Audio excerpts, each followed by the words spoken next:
If you're currently trapped on a narcissistic manager that makes you question your value on a daily basis, then this episode is for you. So I'm gonna share some of my best survival strategies that helped me stay sane while creating an exit plan that actually excited me again. This isn't about finding the common ground or better communication strategies with somebody that uses psychological manipulation as a management style. Narcissistic bosses operate by patterns that are literally designed to maintain control and the power through practices that will enforce confusion, isolation, and honestly, the destruction of your confidence. And just like many of my corporate career clients, I spent a lot of time learning those patterns the hard way. But once I understood the play, I was able to protect myself successfully and to plan a way out. The strategies I'm about to share will help you maintain that sanity while creating your next step, which in fact will give power back to you because you are planning your next step in the back end without telling anybody about that, right? So this ultimately gives you power back slowly but steadily,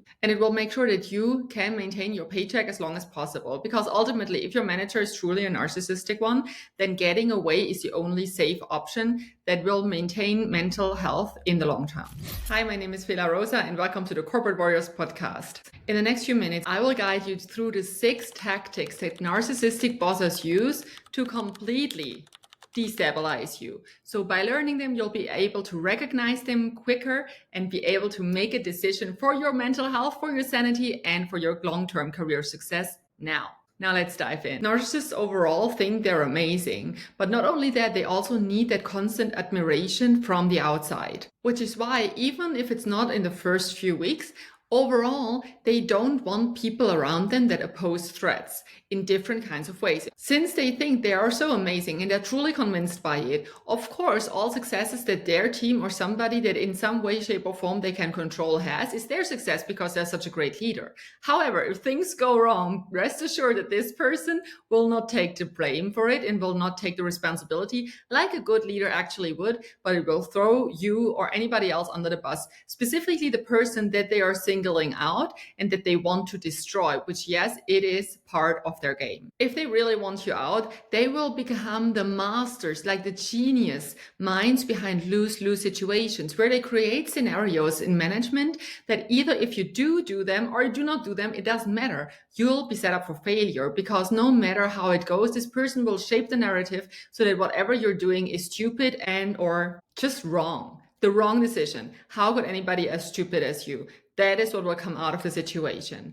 And it's actually a really smart way to do that. So it will not be very easy to spot until you listen to that podcast, believe me. So their whole motivation is about power and control and maintaining that. It's not about business outcomes. They only generate business outcomes to the extent that they can advance in their careers. All the opportunity costs that come from basically ruining high performers' careers only in order to maintain power and control. They do not care about that. So this is like the first thing that you need to understand in order to get into the game and get into the head of your narcissistic managers. So here are 6 narcissistic boss tactics that you need to recognize. Tactic number 1, the impossible assignment. It's giving you projects that can sometimes have somewhat contradicting requirements, which for instance can look like impossibly short deadlines while being understaffed and not being given resources to actually make it. And then criticizing you for the inevitable failure. However, there are also more subtle ones. For instance, getting projects where you already know that all the main stakeholders that might be really important people, let's say, for instance, business unit leaders, are not aligned behind them. So you, as the project manager, for instance, have to make sure to align people that are way more powerful than you under a certain goal, which literally, honestly, is not your work. That's the work of their boss, but it's given to you because it's a very hard task. And if you come with questions to your narcissistic leader, be like, hey, look, they want this, they want that. I don't really see a path how we can come forward together. The feedback that you'll be getting is, with your position, you should be able to figure it out. If you want that promotion, you should be able to figure that out, because they don't want to go into it. So they will play the card of, I'm an important, very busy leader. I can't help you with every single detail of your job, when in reality, you're literally set up for failure right now. Another one that I love is getting those real high quality assignments that first look like it would be a way that you can prove your value. So they look like something good, but in the end, you don't have authority to make decisions. It's a time sensitive project, but you cannot make any decision. And when you ask, then the approval approval processes might get really complicated. But guess what? If the project is not delivered in time, whose fault is it gonna be? Yes, you're right. It's yours. So people ask me how to protect myself from that. Well, overall, as said before, if you truly have a narcissistic boss, you should, in any kind of way, try to get away from them. You don't want a narcissist to be responsible of your career. While you're doing that, make sure that you document everything. You document the decisions, you send follow-up emails after verbal communication. They love verbal communication, so you cannot hold them accountable. So you send follow-up emails to every single decision. You take screenshot of those, you put them in a Google Sheet that is on your name, a private one that you don't have access to from your work computer, and you document everything. And the reason for that is, in case they ever put you on a PIP because you're underperforming right now, then you have proof that this is actually a set up environment where you cannot succeed, right? So this is not helping you in the moment, but it's creating your safety net. Tactic number 2 is somebody that we literally know from politics, and they happen in corporate and even in smaller companies every single day. It's public humiliation campaigns, aka smear campaigns. How could it look like?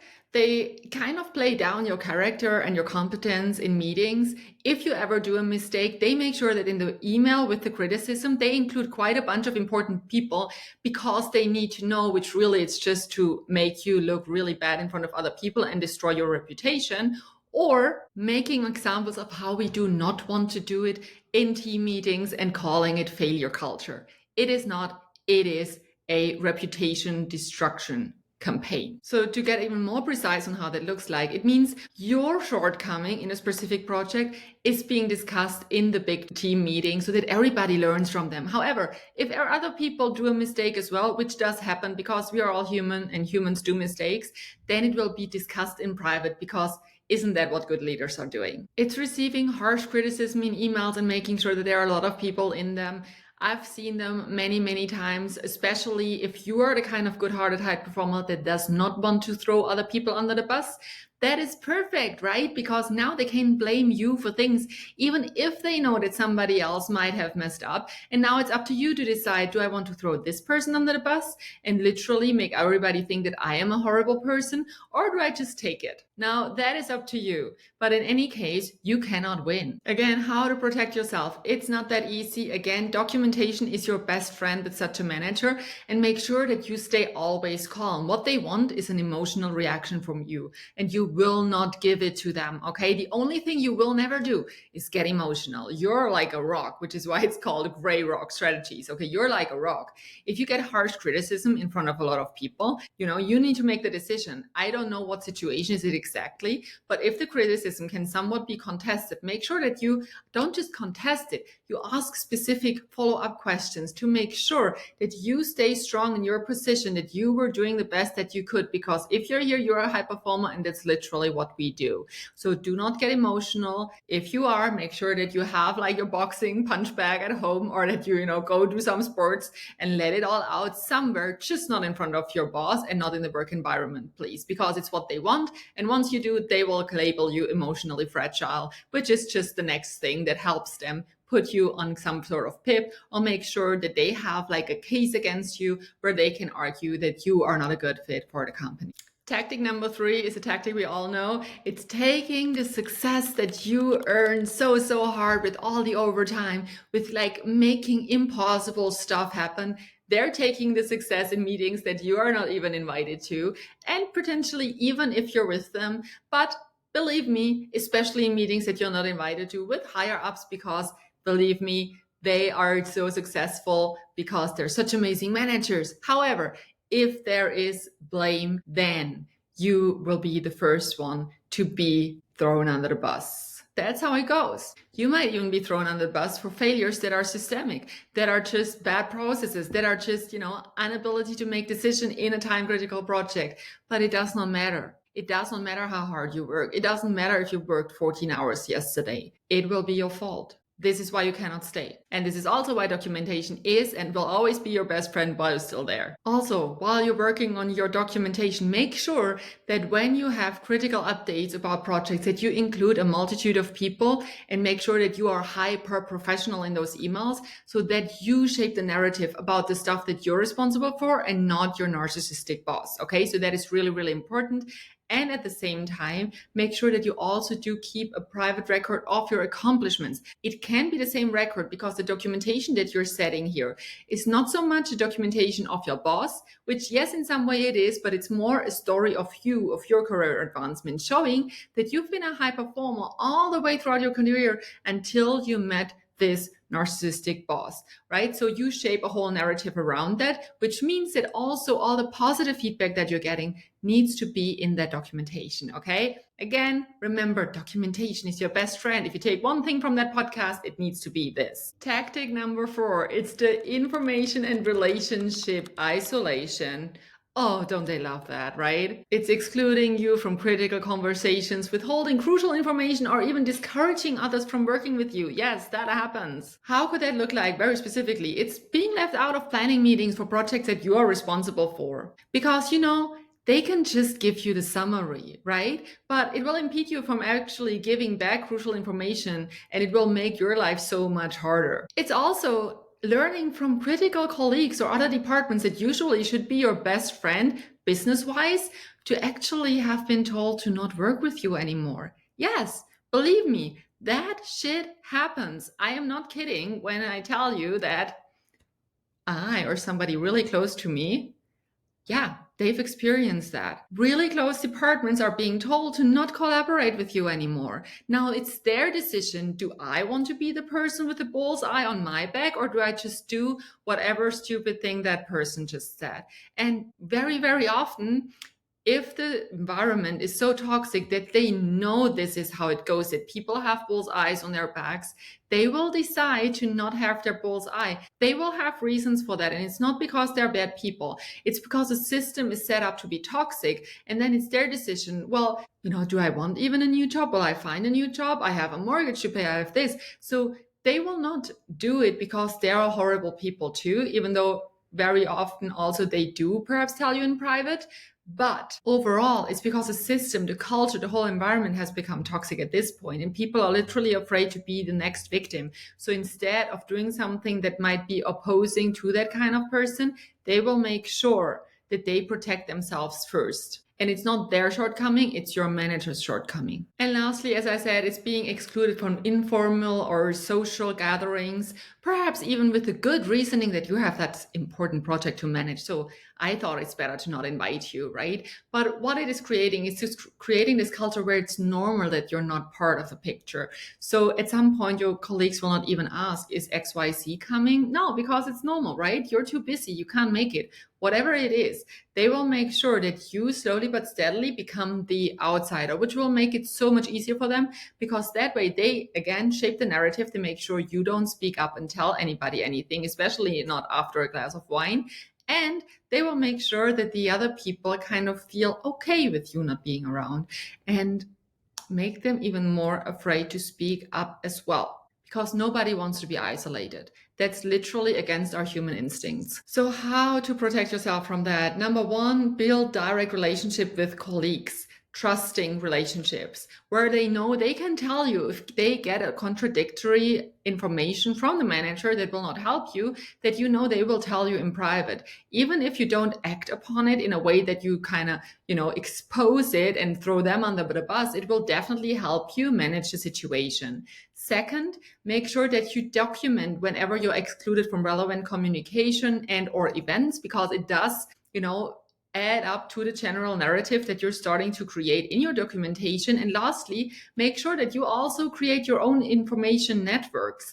So while they can still shape the narrative and have their little strategy around the stuff that they organize and do, you can still have your own information networks. You can make sure that you go from time to time on lunch dates with important people, that you have those 10-minute coffee calls with important stakeholders, you are still responsible for that, and it will be a gain in the long term, because what usually happens in those environments is that trauma bonding will occur where people really will stick together. And even though it does not help while on the job, it will help once people start to leave, and you will start to have a network everywhere in many different companies, and people might help you get out of the situation faster. Tactic number 5 is gaslighting and reality distortion. That is a big one. It's about denying conversation or saying they were about something else. It's about claiming that you misunderstood very clear and concise information.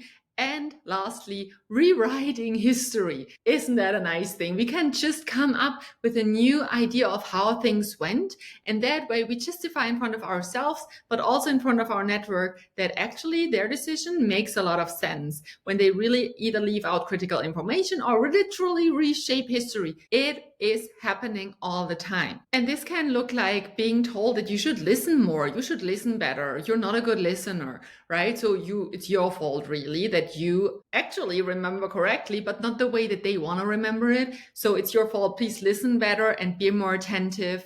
Perhaps you took too many notes or you didn't take enough notes. No matter how you do it, it's going to be wrong because it's going to be your fault. It's about being accused of, having misunderstood really clear and concise constructions, of course, because that's the kind of manager that they are. And once you have that bullseye on your back, you can rest assured that if there ever is a project that is a failure, even if you weren't the main responsible ones, it was your shortcoming that led to it. Because at this point, you're the scapegoat for everything. So anything that goes wrong, if you in one shape or form had something to do with it, rest assured that you have made the major mistake that was the whole reason why this project was not successful in the end. And lastly, tactic number 6, emotional manipulation through intermittent reinforcement. What does that mean? It means alternating between criticism and praise in very unpredictable ways, to create a psychological dependency where you start to really depend on their approval, which already to begin with as a high performer is probably something that you have inside of you, and they will reinforce that trait. So what does that look like? It can be super harsh criticism followed by unexpected but small compliments. It can be also a full compliment where they say, usually so good at that, but here, bam, bam, bam, you did not deliver. It's being the golden child for some time, especially in the beginning, when then all of a sudden you're the worst employee ever.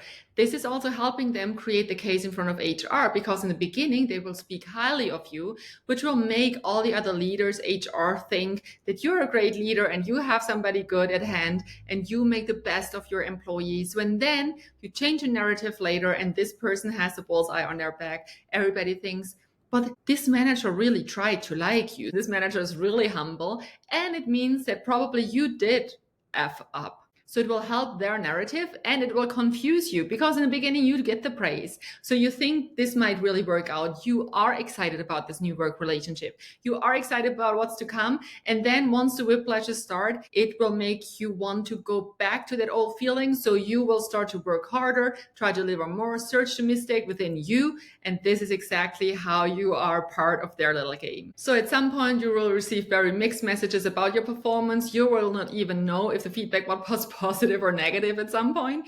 And what this will lead to is not just you overworking, but also walking on eggshells constantly, because your nervous system at that point is completely on fight or flight, because you don't know what to expect.